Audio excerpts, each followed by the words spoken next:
안녕하세요. 저는 시골에서 살고 있는 30대 후반의 여자입니다. 저와 딸, 그리고 남편까지 셋이서 행복하게 살고 있어요. 지금처럼 행복한 나를 살기 위해서 정말 많은 우여곡절이 있었습니다. 과거에 있었던 일들을 모두 훌훌 털어버리고 공기 좋고 물 좋은 이곳에서 사니까 기쁘네요. 오늘은 제가 과거에 겪었던 일들에 대해서 말하려고 합니다. 다들 저의 이야기를 들으시고 결혼 꼭 잘하시길 바랄게요. 저와 남편은 결혼하기 전 임신을 했어요. 사실 둘 다 결혼하고 싶을 만큼 오래 만나기도 했고, 그때 나이가 30이 넘었기 때문에 둘 다 결혼 적령기였어요. 그래서 제가 임신을 하자마자 이건 남편과 결혼을 하라는 운명인가 보다 하며 담담하게 받아들였죠. 혹시라도 남편이 아이를 지우자고 하면 저 혼자서라도 낳을 계획이었지만, 다행히도 남편은 저보다 더 임신을 좋아했고 당장 결혼식을 올리자고 난리였죠. 정말로 이제 부부가 된다는 생각에 설렜습니다. 남편은 저보다 저를 더 많이 사랑했어요. 제가 봐도 이 남자는 저한테 푹 빠졌구나 하는 게 눈에 훤하게 보였습니다. 만난 게 몇 년이나 지났는데도 저를 바라보는 눈빛부터가 남달랐거든요.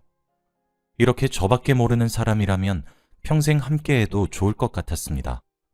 그래서 당연히 결혼을 하기로 결심했고 양가 부모님께 인사를 드리러 갔죠.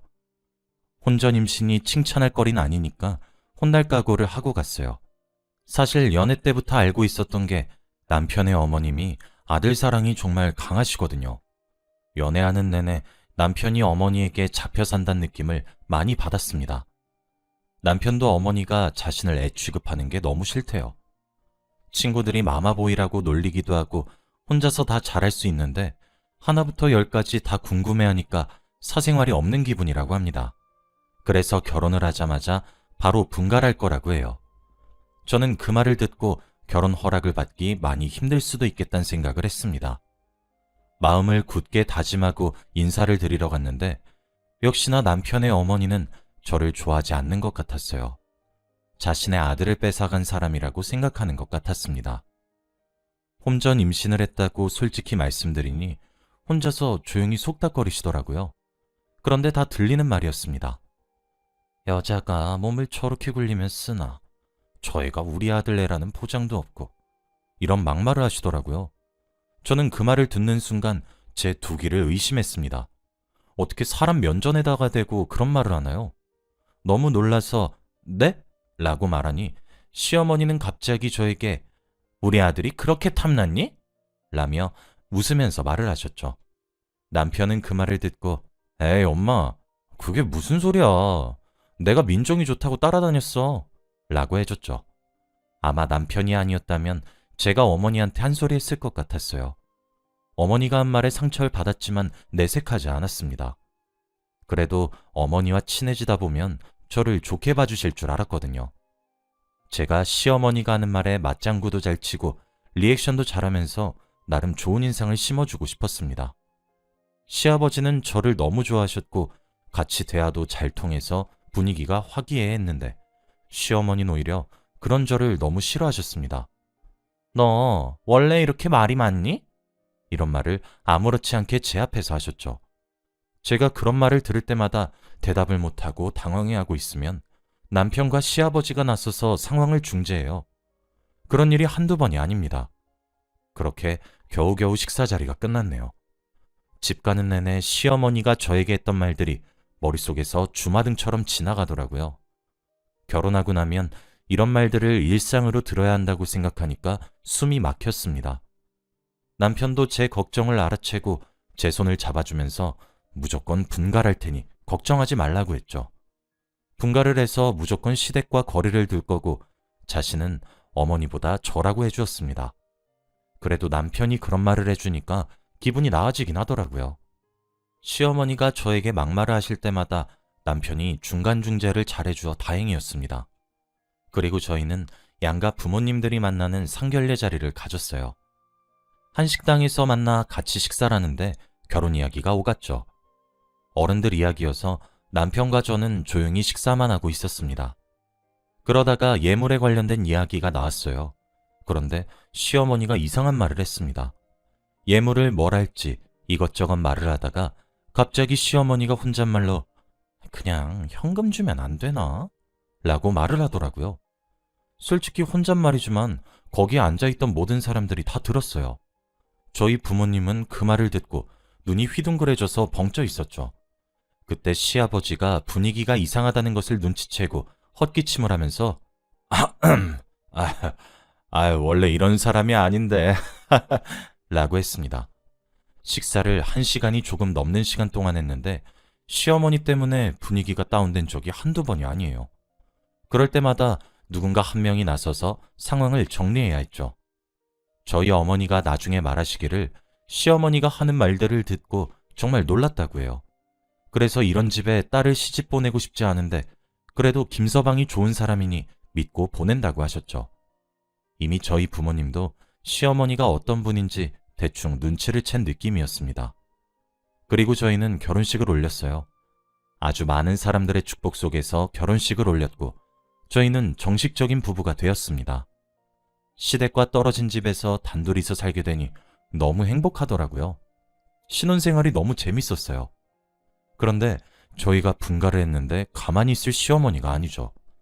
거의 매일 비슷한 시간에 전화가 와서 안부 연락 좀 하라고 화를 내셨고 저희 집 비밀번호도 알려달라고 했습니다. 원래 다른 남편분들은 자기 어머니한테 신혼집 비밀번호를 알려주잖아요. 그런데 다행히도 저희 남편은 절대 알려주지 않았습니다.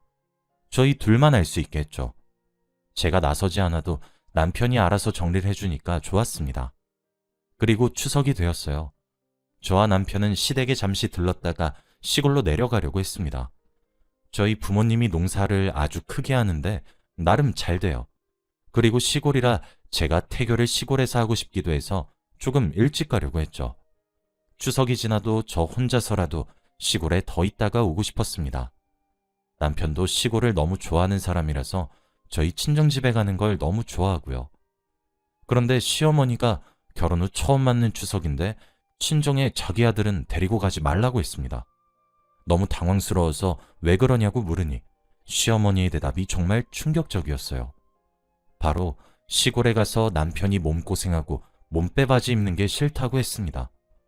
저희 남편이 완전히 시골 체질 같다며 오히려 자기 돈으로 몸빼바지를 사서 입어요. 그리고 저희 부모님 농사일손을 돕는 것도 너무 재밌다고 하면서 말이죠. 그래서 저 없이도 가끔 혼자 스스로 내려가서 저희 부모님 일손 도와드리고 올라옵니다. 그만큼 시골에 대해 애정이 있는 사람이었는데 시어머니는 그런 촌에 자기 아들을 보낼 수 없답니다. 제가 이 말에 너무 놀라서 남편에게 전해줬어요. 남편은 제 말을 듣고 어처구니가 없다며 시어머니의 말을 무시했지만 말이죠. 시어머니는 그만큼 남편을 너무 애지중지 키우셨고 아들 사랑이 남다르신 분이셨습니다. 그리고 추석 내내 시댁에 있으라고 하셨어요. 원래 며느리는 친정에 30분 정도만 있다가 오는 거고 시댁에서 추석 때 다 있어야 한다며 말도 안 되는 소리를 했죠. 정말 오랜만에 가는 집인데 그렇게 말을 하니 너무 당황스러웠습니다. 그래서 집에 태교를 하러 간다고 말을 하니까 언성을 높이시며 무슨 태교야? 그런 거 필요 없으니 추석에 와서 일해라 라며 단호하게 말했습니다. 저는 절대 그럴 생각이 없었고 시어머니에게 어쩔 수 없다고 말을 했지만 시어머니는 저희 집을 비하하기 시작했습니다. 그 집은 너 하나 없다고 안 돌아간다니? 결혼할 때 별 도움 준 것도 없으면서 유난이구나 라며 저희 집에 대해서 안 좋게 말하셨어요. 사실 저희 집이 농사라는 거에 비해서 되게 잘 버는 편이거든요. 부모님 두 분이서 전원주택 지으시고 행복하게 살고 계시고 경제적으로 풍요롭습니다. 무엇보다 결혼할 때 집을 저희 집에서 했어요. 그런데 그걸 알면서도 저렇게 막말을 하셨습니다. 옆에서 시어머니의 말을 듣는데 화가 났지만 꾹 참았습니다. 화를 내는 게 뱃속의 아이한테 안 좋을 것 같아서 화를 내지 않기로 했죠. 그리고 다음날 바로 시골로 내려갔고 남편은 이 시골 공기가 그리웠다며 바로 옷을 갈아입고 밭에 가서 일을 했죠. 저는 오랜만에 도심을 벗어나서 좋은 공기 마시면서 있으니까 너무 행복했습니다. 사람도 없고 삭막하지 않은 이곳에서 살고 싶었죠. 그런데 시어머니는 여느 때와 다름없이 전화가 계속 오셨어요. 남편이 일을 하러 가서 전화를 제가 받았는데 내가 시골 내려가지 말랬지? 어디서 이게 어른 말을 우습게 봐? 라며 언성을 높이시더라고요. 정말 스트레스 받았습니다. 그리고 저는 냅다 전화를 끊어버렸어요. 태교를 하러 온 곳에서 시어머니의 잔소리를 들으면서 스트레스를 받고 싶지 않았거든요. 그리고 저는 머릿속에서 잊은 채 며칠 동안 남편과 저희 친정집에서 놀다 갔어요. 마당에서 고기도 구워 먹고 직접 재배한 야채들을 먹으며 행복한 시간을 보냈습니다. 그동안 시어머니한테 전화가 100통이 넘게 왔는데 저와 남편은 다 무시했어요. 그리고 정말 꿀 같은 시간이 지나고 다시 일상으로 돌아왔습니다. 저는 집에 돌아오자마자 바로 입원을 해야 했어요. 이제 출산일이 다가와서 병원에서 입원을 해야 했고 저와 남편은 정말 긴장됐습니다. 그리고 예쁜 딸을 출산했어요. 눈에 넣어도 아프지 않을 귀한 딸을 보니까 눈물이 나더라고요. 그런데 더 웃긴 건 아이를 낳고 남편 얼굴을 보니 저보다 더 많이 울고 있었습니다. 남편은 벌써부터 아기들 중에서 우리 딸이 제일 예쁘단 말을 하고 다녔고 간호사들한테 팔불출 아빠라고 소문이 났어요. 그리고 제 옆에서 제가 산후조리하는 내내 한시도 떨어지지 않고 도와주었죠. 남편 덕에 수월하게 산후조리할 수 있었습니다. 그런데 제가 태교를 하면서 시어머니의 전화를 막무가내로 끊고 나서부터 시어머니와의 사이가 조금은 어색했는데 아이를 낳고 나니 많이 나아졌어요. 정말 손주를 금이야 오기야 하면서 아껴주시니 다행이었죠. 이제 사이가 점점 괜찮아지려나 싶었는데 그건 저의 착각이었습니다. 손주는 손주고 며느리는 며느리였거든요. 저와 제 딸을 바라보는 눈빛부터가 달랐습니다. 그리고 여전히 저를 많이 싫어하셨죠.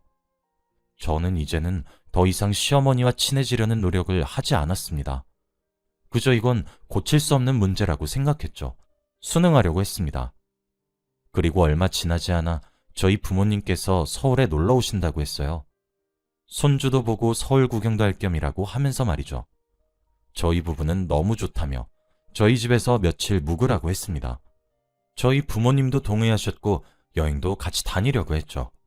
그런데 딱 한 사람이 반대를 했어요. 바로 시어머니였죠. 부모님이 서울 여행을 하시고 저녁에 저희 집에 캐리어를 들고 오셨는데 조금 뒤 시어머니가 저희 집에 오셨습니다. 그러면서 우리 아들은 우리 집에서 자자 라고 하며 남편을 시댁에 데리고 가려고 하더라고요. 다들 당황스러워서 아무 말 못하고 있었고 남편은 왜 그러냐며 시어머니의 손을 놓으려고 했습니다. 그런데 시어머니는 어처구니 없는 말을 하기 시작했어요. 왜긴 왜야? 너 이 집 사람들 불편해하잖아. 이런 말을 하며 남편을 끌어냈고 남편은 무슨 소리냐고 내가 언제 그런 말을 했냐며 정색을 하고 시어머니한테 말을 했습니다. 시어머니는 자기 마음처럼 되지 않으니 당황해 하더라고요. 그러면서 갑자기 저희 부모님 등을 떠밀기 시작했습니다. 캄캄한 밤이었는데 갑자기 대뜸 지금 당장 시골로 내려가라고 했죠. 저희 부모님의 등을 현관문으로 밀면서 민폐 끼치지 말고 지금 운전해서 집 가세요 라고 했어요. 저는 그 모습을 보는데 열이 확 받더라고요. 대체 왜 이렇게까지 해서 그러는지 궁금했습니다. 제가 한 소리 하려고 했는데 저보다 제 남편이 먼저 한마디 했어요. 엄마, 대체 왜 이래? 엄마가 민폐야. 엄마가 집 가. 이 말을 하고 시어머니 등을 떠미는데 정말 통쾌했어요. 시어머니는 자기 아들은 자기 편을 들어줄 줄 알았는데 마음대로 되지 않으니 당황한 표정이더라고요. 그런데 시어머니는 나가시면서도 사돈, 얼른 나와요. 여기서 자면 안 돼. 라고 했고 저희 어머니도 화가 난 것 같았죠. 참을 만큼 참았다는 생각이 들었는지 그냥 지금 내려간다고 했습니다. 저희 부모님은 화를 내면서 바로 차를 타고 가려고 했고 저와 남편이 끝까지 막았지만 간다고 이미 굳게 마음을 먹으셔서 설득이 안 되더라고요. 밤 늦은 시간이라 위험한데도 간다고 하셨습니다. 시어머니는 잘 생각했다며 화가 더 나게 했죠. 정말 이해되지 않았고 왜 이렇게까지 하나 싶었어요. 저희 부모님이 차를 타고 주차장을 떠나자마자 시어머니는 표정이 돌변하면서 에휴, 진작에 갈 것이지 왜 이렇게 눈치가 없어? 그치? 아들, 엄마 잘했지? 이 말을 했어요. 정말 그 말을 듣는 순간 시어머니고 뭐고 없이 한 소리 하고 싶었네요. 어떻게 이런 말을 제 앞에서 할 수 있나요? 시어머니가 그렇게까지 저희 부모님을 내쫓은 이유가 바로 남편이 불편할까봐였습니다. 정말 아들 사랑이 이렇게나 무섭네요. 화가 미친 듯이 났지만 정말 마지막이라고 생각하고 꾹 참았어요. 그런데 그날 결국 사단이 나고야 말았습니다. 바로 저희 부모님께서 새벽에 교통사고가 나고 말았거든요. 큰 교통사고는 아니었지만 그래도 후유증이 무서워서 입원을 하기로 했습니다. 밤이라 운전이 걱정되긴 했는데 새벽에 갑자기 병원에서 전화가 올 줄은 몰랐어요. 잘 도착했는지 연락을 기다리고 있었는데 대뜸 교통사고를 당했다고 들으니 정말 미치겠더군요. 그리고 그 순간 머릿속에서 시어머니가 지나가면서 원망을 했습니다. 시어머니가 밤늦게 가라고 하지만 않았어도 사고는 나지 않았을 거란 생각이 들었죠. 우선 저와 남편은 급하게 병원으로 뛰어갔어요. 다행히도 수술은 필요 없을 사고였지만 그래도 걱정되고 시어머니가 원망스러운 건 어쩔 수 없었습니다. 가슴 속에서부터 화가 미친 듯이 끓었지만 꾹 참았어요. 병원에 도착했을 때 어머니와 아버지가 괜찮아 보이셔서 다행이었죠. 혹시라도 큰 사고가 났으면 정말 뚜껑이 열렸을지도 모릅니다. 그런데 남편은 이 사고가 자기 탓 같대요. 자기가 더 뜯어말렸어야 했다고 말이죠. 그리고 자기 어머니가 밤에 가라고 했으니까 자기 책임도 어느 정도 있다고 했습니다. 그러면서 저희 부모님이 며칠간 병원 생활을 해야 하는데 남편이 병간호란다고 했어요. 저와 부모님은 굳이 그러지 않아도 된다고 말을 했지만 남편은 하고 싶다고 했죠. 아무리 말려도 남편의 뜻은 너무 확고했기 때문에 남편은 병간호를 하기로 했습니다. 그런데 이 소식을 듣고 시어머니가 병실에 찾아오셨어요. 교통사고가 났다는 말에는 담담하게 반응하시더니 남편이 병간호란다는 말에는 화를 내시면서 병실을 찾아오시더라고요. 그런데 병실에서 저희 부모님을 간병하고 있는 남편을 보자마자 화를 냈어요. 남편한테 이런 거 하지 말라고, 네가 왜 쟤네 부모님 간병을 하냐며 화를 냈죠. 그런데 남편은 더 이상 못 참겠는지 큰 소리를 쳤습니다. 엄마는 생각이 없어? 엄마가 그날 장모님이랑 장인어른한테 밤늦게 가라고만 안 했어도 교통사고 안 났어. 엄마도 어느 정도 책임 있다고. 병실에 있던 사람들이 다 남편을 바라보았죠. 그리고 시어머니는 남편의 큰 소리에 당황을 했고 화살은 저희 부모님한테로 갔습니다. 팔짱을 낀 채로 저희 부모님을 위아래로 훑으며 돈이 없어서 간병인을 못 써요? 다친 게 내 탓이야? 그쪽이 운전만 잘했어도 사고 안 났어. 왜 우리 엄한 아들 고생시켜? 라며 화를 냈죠. 결국 이 말에 저희 어머니가 뚜껑이 열렸습니다. 옆에 있던 두루마리 휴지를 시어머니 얼굴에 던졌어요. 그리고 야, 이 미친 여편네야. 참다 못 봐주겠네 진짜. 네 아들만 중요하냐? 내 딸도 중요해. 그리고 뭐 돈이 없어? 내가 네보다 훨씬 잘 벌어 미친냐. 당장 주둥이 닥치고 꺼져. 라며 시어머니를 내쫓았어요. 그 말에 병실 사람들도 다 같이 시어머니 보고 나가라고 했고 시어머니는 엄청나게 충격을 받았는지 만신창이가 되어서 쫓겨났습니다. 그리고 상황은 종료되었죠. 남편은 저희 부모님한테도 사과를 했고 저한테 이제 어머니와 인연을 끊겠다고 했습니다. 이제 다시는 만나지 않을 거래요. 그리고 명절에 절대 시댁 가지 말자고 했습니다. 저는 오히려 좋았기에 거절할 이유가 없었죠. 저는 남편의 말에 바로 동의를 했고 저희는 그날 이후로부터 시어머니와 단 한 번의 연락도 하지 않았습니다. 남편은 개인적으로 필요한 이야기만 나누는 사이인 것 같네요. 시어머니를 안 보고 사니까 너무 후련하고 행복합니다. 지금은 저희 가족 모두 시골로 내려와서 몇 달간 살아보고 있어요. 지금 산지 얼마 되진 않았지만 사람도 없고 조용한 이곳에서 살아보니 너무 좋네요. 여러분은 저 같은 일 겪지 마시고 꼭 행복하셨으면 좋겠습니다. 저의 이야기는 여기까지예요. 들어주셔서 감사합니다.